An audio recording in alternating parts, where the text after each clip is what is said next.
మన మర్రి golden diamonds లో మీరు కొనే ఆభరణాలపై నో జీఎస్టీ, కేవలం 1% నుండి 11% వరకు మాత్రమే గల VA, ఆపై జీరో మేకింగ్ ఛార్జెస్, ఇంకా నో జీఎస్టీ. మర్రి గోల్డెన్ డైమండ్స్. ప్రపంచంలోనే అతిపెద్ద ఆర్థిక వ్యవస్థగా ఎదిగి అమెరికాను వెనక్కి నెట్టాయాలన్న చైనా ఆశలు అడియాసలు కానున్నాయి. ఒకప్పుడు ప్రపంచానికి ఫ్యాక్టరీలా వెలుగొందిన కమ్యూనిస్టు దేశం అప్పుల ఊబిలో కూరుకుపోయింది. చైనా మొత్తం అప్పులు ఏకంగా జీడీపీలో 300% దాటేయడం పరిస్థితి తీవ్రతకు అద్దం పడుతోంది. స్థిరాస్తి రంగం కుప్పకూలడంతో పాటు నిరుద్యోగం, వేగంగా పడిపోతున్న జనాభా వెరసి చైనా ఆర్థిక మోడల్ ఇప్పుడు పేలడానికి సిద్ధంగా ఉన్న టైం బాంబులా మారింది.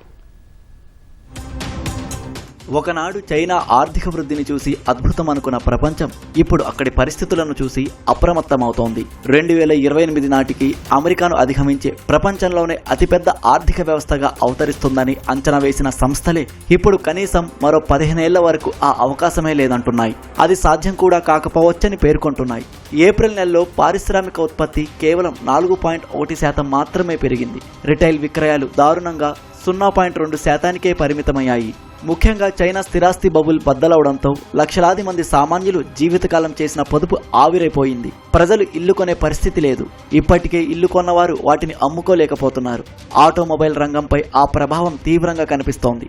ఎలక్ట్రిక్ కార్ల దిగ్గజం BYD లాభాలు 55% పడిపోయి 3 ఏళ్ల కనిష్టానికి చేరాయి. మే నెలలో ప్యాసింజర్ కార్ల అమ్మకాలు ఏకంగా 25.5%కి పడిపోయాయి. దేశీయ వినియోగం కంటే ఎగుమతులపైనే ఆధారపడడం చైనా పాలిట శాపంగా మారింది. ప్రజల చేతుల్లో డబ్బు లేక కొనుగోళ్లు తగ్గిపోయాయి. మరోవైపు చైనా అప్పులు రికార్డు స్థాయికి చేరాయి. బడ్జెట్ లోటు అధికారికంగా 4% అని చెబుతున్నా వాస్తవంగా అది జీడీపీలో 9.1%గా ఉంటుందని నివేదికలు చెబుతున్నాయి. చైనా మొత్తం అప్పులు జీడీపీలో 300%కి మించిపోయాయి. అప్పులకు తోడు చైనాను జనాభా సంక్షోభం వెంటాడుతోంది.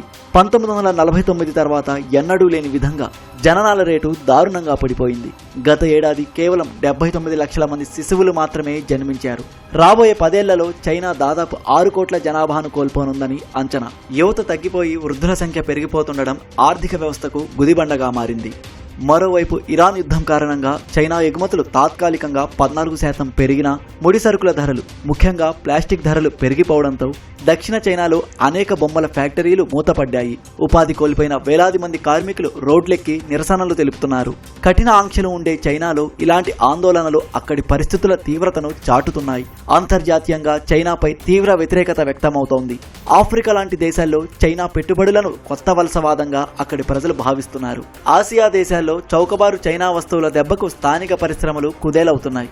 ఏదేమైనా దశాబ్దాల పాటు ఎగుమతుల మోడల్తో దూసుకుపోయిన చైనా ఇప్పుడు స్వీయ తప్పిదాలతో తీవ్ర సంక్షోభంలో చిక్కుకుంది.